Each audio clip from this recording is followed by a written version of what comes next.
Hey there, Libra. Welcome to your reading. Welcome to Cheese Reads. You can call me Cheese. It's very nice to meet you. It's very nice to see you. So we're going to get into this general reading for you. This is a general energy reading for Libra, Sun, Moon, Rising, and Venus. Okay. Also, this is a timeless reading. So whenever you stumble upon this and you're watching it resonates for you, then that's the message for you in that moment. Yes? I just noticed that my dog's bone is right there, a red bone. Okay. All right. So Libra. Okay. Now, I will say this is a Venus day. So I'm doing these readings on the days that are associated with the planets that rule these signs. And Venus rules Taurus and Libra.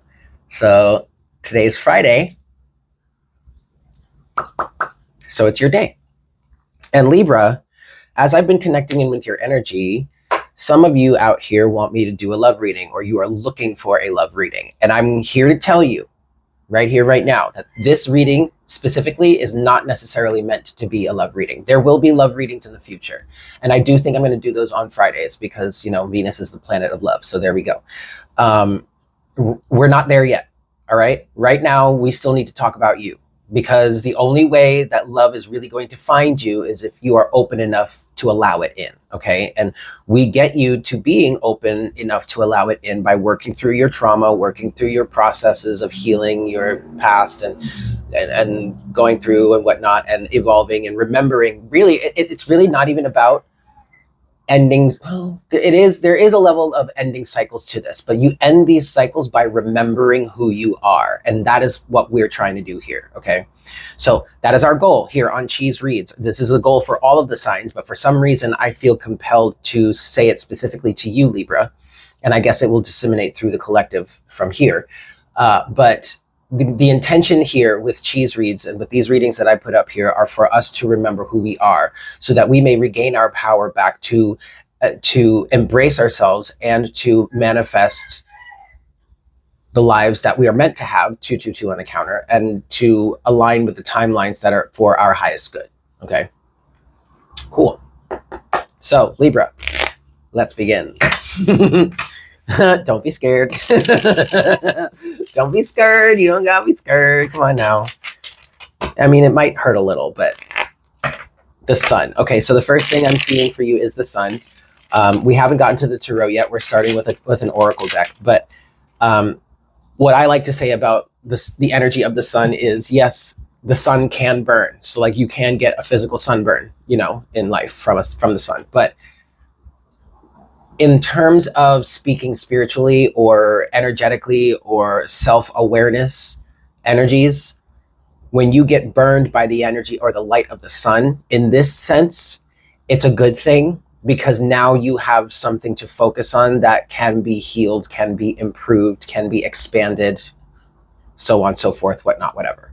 So in terms of being hit by the light of the sun, spiritually speaking, in this sense, when the sun arises or when the sun energy comes out, you might be getting burnt. This might burn you a little bit. You may walk away from this reading, from this energy, feeling a little scathed, feeling a little burnt, feeling a little raw. Yeah.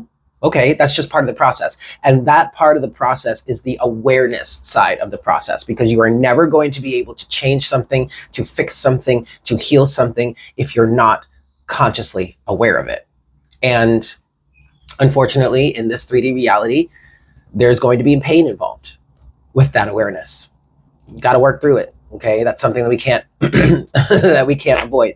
And I said this recently on my personal Facebook page. I just posted because I was going through something myself. But well, actually, no, it really was it was meant to be a joke. It wasn't really anything that serious, but I didn't realize the the ominousness of this post until a friend of mine came up to me later and was like, "Hey, are you okay?"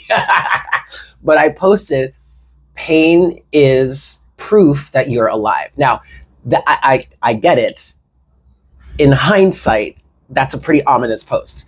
But what had happened was, see, what had happened was 444 on the counter. What had happened was, I was playing with my dog, Buddy, who's a big boy. I mean, he's a pit bull. And he plays rough, and it's not a bad thing. But we were playing, and he was jumping all up on me, and I kept saying to myself, Eric, stop letting him jump on you because he's going to scratch you. inadvertently, it's not like he means it, but you know, he's got a few hooks on him that can really get you. They've already gotten me once, right? Well, sure enough, it happened. And I'm sitting there like, damn it, this is gonna suck for a while. But then it's just like, you know what though? Pain is just proof that you're alive. Oh, cool. Okay. That was a tangent. Anyway, Libra.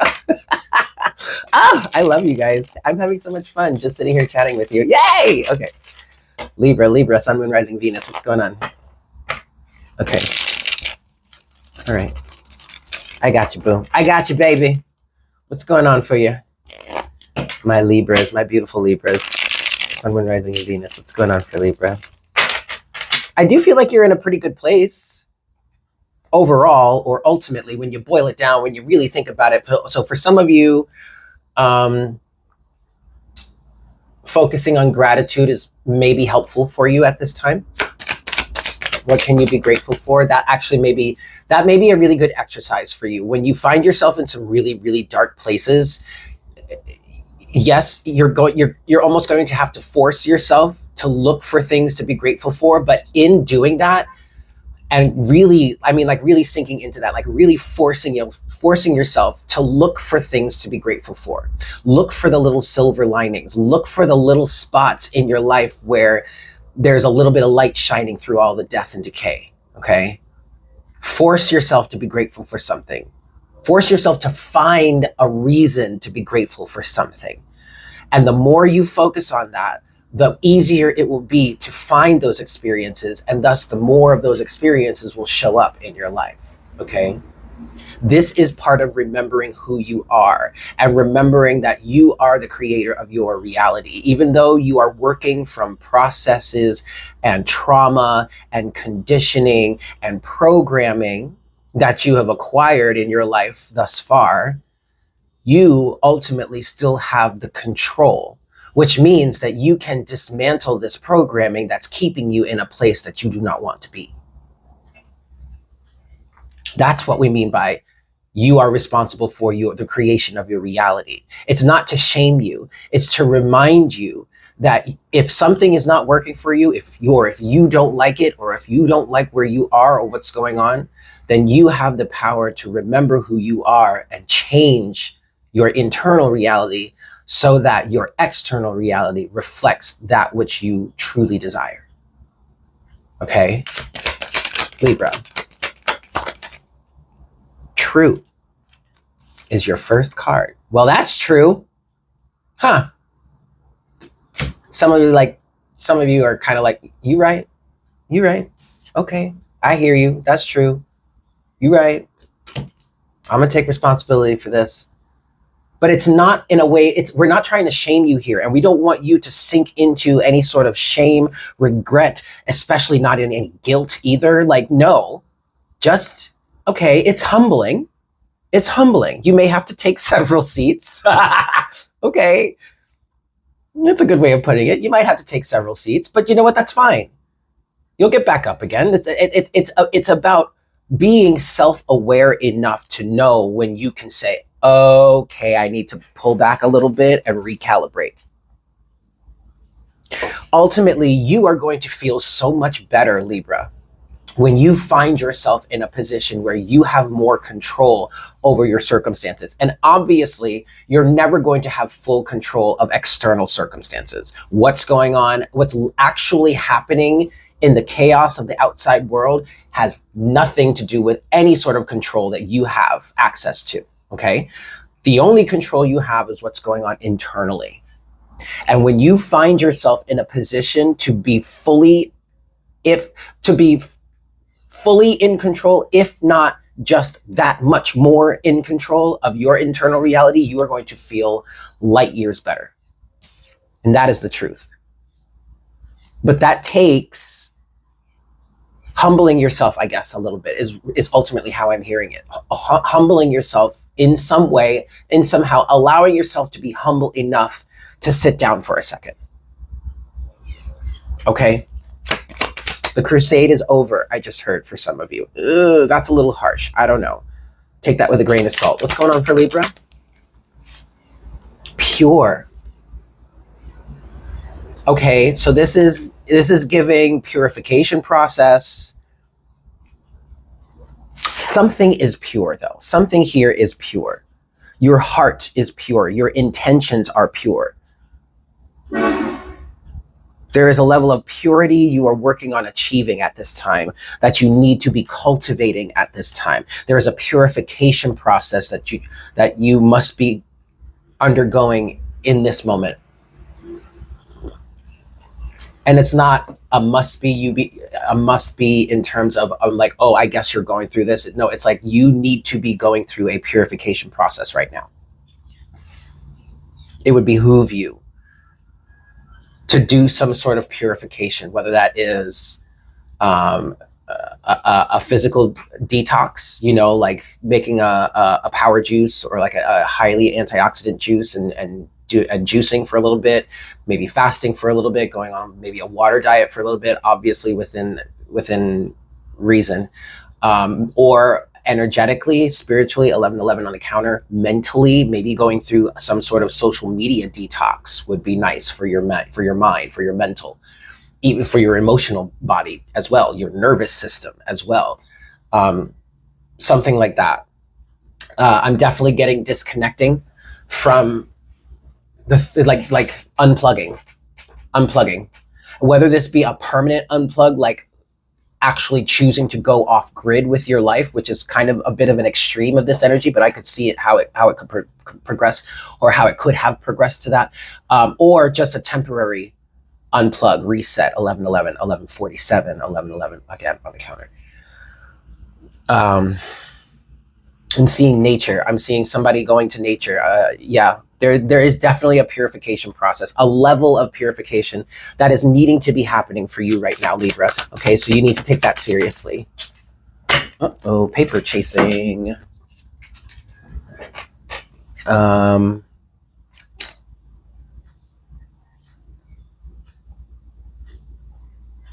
Okay. Why does it fall on the floor like that, though? A future event. Okay, this is upcoming. All right, so the last two cards that came out here, these are upcoming energies for you. This is somewhere you are going to find yourself to be, and it actually aligns with something I've already said. When you finally get to the point where you're either in control fully or just that much more in control of your internal reality, Libra, you are going to feel so much better. And this is confirming it. You have grow in reverse with cheer upright. Grow in reverse is indicating a pause, like growth never really stops in total, but there are ebbs and flows in terms of it. So you'll go through a process of growth or an extended process of growth to reach a certain level, to then have a plateau where you can rest on before your next step or steps up, right? So you're reaching that plateau soon, very soon, if you haven't reached it already. And from this place, you will be able to cheer. You will be able to look back on the progress that you have made and cheer for yourself and be proud of yourself and recognize how much you have grown. Embrace is the overall energy of your oracle here. Embrace is saying to just embrace it. You've done the work already. Some of you, it's okay, so this is interesting. For some of you Librans, it is a humbling process in terms of being humble enough to accept or embrace how much you've actually grown. Allow yourself to embrace how much you've grown, to revel in it a little bit. I know some of you are coming from a place of being afraid of power, or having been in positions in which power was used in very negative, low vibrational, manipulative, destructive ways around you and or towards you even. So that has helped you develop a complex around power, much like there's a big complex around money. 444 on the counter. Money is the root of all evil type of energy. Well, power for you is like the root of all evil. or in some way. And so it's hard for you to embrace your own sense of power. But that's exactly what we're trying to get you to do here. Because understand those experiences that you went through, Libra, that showed you a really Plutonian side of the wielding of power. And by Plutonian, I mean like super villain type energies. Like a Maleficent, even though ultimately Maleficent was, there was a reason why Maleficent got to where she was, but she is seen at like the Maleficents, the Jafars, the one from the Lion King. Of course, these are all like, obviously I'm a 90s kid. These are all Disney characters, but you know what I'm saying? Like that extreme supervillain type energy, use of power is what you've experienced, or at least how it feels to you. And so you are fearful of that. Makes perfect sense, but you're being asked to embrace your power. Because ultimately, Libra, what I was trying to say was, ultimately, those experiences that you have had have taught you what not to be and who not to be and what not to do. So you, even though we haven't shuffled this deck yet, we're getting into your tarot, and the card at the bottom of the deck right now is, in fact, the Nine of Pentacles.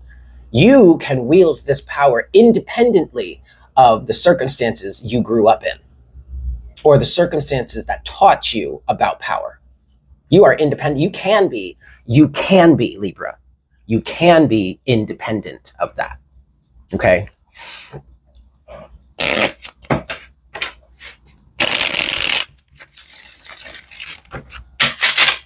All right, Libra. Sun, Moon, Rising, and Venus.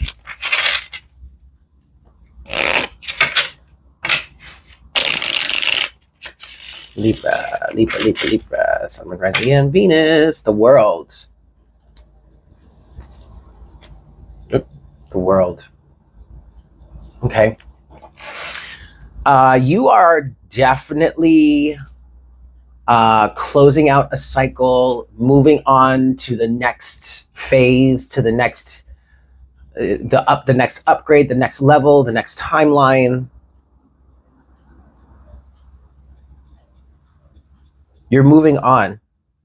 This is good, Libra. What's going on for Libra, please? Guidance do we have for Libra at this time? Three of Swords. Ooh. Okay. What's going on for Libra?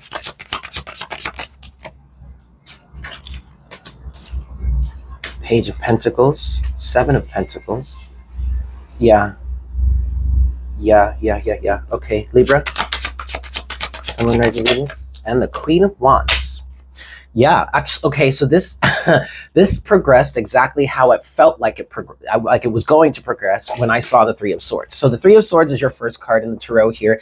That's the most important message. That's actually the main message of what you're dealing with right now. So this Three of Swords, Libra, is past heartbreak, past pain, past trauma, all the things that seem to have been holding you back up until this point that you are now evolving out of, okay? The following cards you have are Page of Pentacles and the Seven of Pentacles. So, and I'll skip ahead and tell you this. Your overall energy is, in fact, the Eight of Pentacles, okay? You're going from the 7 to the 8. Now, what this means is you are consciously, I would say, Libra, or at least you need to be consciously sifting through the experiences of your life and picking out the ripe fruits, first of all, figuratively speaking, of course, the ripe fruits and the right fruits out of those ripe fruits from which you would like to extract and plant the seeds of, to cultivate, okay? What do you want to take with you? What do you want to discard and leave behind is another way of saying this, okay? And there is a lot of work that really you should be doing in terms of this. I mean, this is like diligent, borderline obsessive Eight of Pentacles energy. Like this is like your whole world right now. But this is necessary, but it's also good because it's all in alignment with your betterment. The final card you have here is the Queen of Wands. And this Queen of Wands represents energies of getting into alignment with that which you want to attract within your life, which does take a good amount of physical work, because in attuning yourself to that alignment, you have to move in certain ways physically in order to help gain that attunement. There are certain ways that you have to act that are in alignment with the energy you, or the vibration that you are trying to embody. You can't just sit in it and think about it and wish for it and even feel it. You can't do that. That's part of the process. But there is another part of the process, which is physical, meaning that you have to take all that energy of you feeling it, envisioning it, right? Envisioning how you would act, what you would say, what you would do, how you would move in the world. Okay. But then you actually have to physically do that in order to really get your physicalness in attunement with it, to prove to the universe that you are actually walking your talk. And it's really not even about proving it to the universe. It's about matching that energy. It's literally about walking your talk. You can't try and cultivate a certain vibrational frequency in the non-physical, but then be the opposite of it in the physical and expect it to manifest in your physical reality. You know what I mean? It may have manifested in your non-physical reality, but as far as the physical reality goes, you're a completely different person. You're not acting like that. You're not aligned with that. So why would that show up in your physical reality? Exactly. This is why this takes work. This takes practice. This takes entrainment. You have to be borderline obsessive. You have to be borderline delusional sometimes. Or maybe just straight up delusional. I mean, it's about convincing yourself that you have already achieved it. And you do that by thinking and feeling that you already have it and moving in ways that say, I already have this. It's not a matter of if it comes in. It's a matter of when it actually shows up. Because I've already got it. Think about how powerful that is when you talk about love and attracting the right partner and relationships. Do you see why we want to do this work first and then talk about love with other people? Cute. All right, Libra. I'm actually going to leave it there. Thank you guys so much for tuning in. I love you so much. And I'm so happy to be here with you. And I look forward to connecting with you again for our next reading very, very soon. Yes? Excellent. Take care. Mwah! Bye.